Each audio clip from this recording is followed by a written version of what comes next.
இயேசு கிறிஸ்துவின் நாமத்துக்கு மகிமை உண்டாகட்டும்.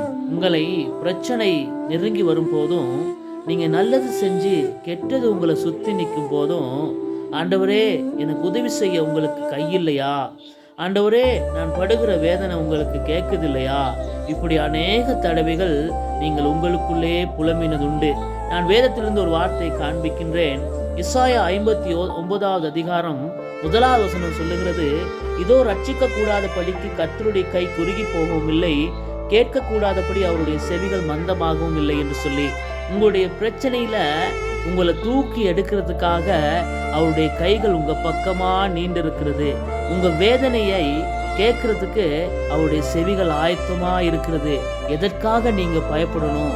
வானத்தையும் பூமியையும் படைத்த ஆண்டவர் இயேசு உங்களுக்காக உங்க பிரச்சனை விடுதலை கொடுக்கிறதுக்காக ஆயத்தமா இருக்கிறார். அவரை நோக்கி பாருங்க, உங்க வாழ்க்கையில் சந்தோஷமா இருக்க முடியும்.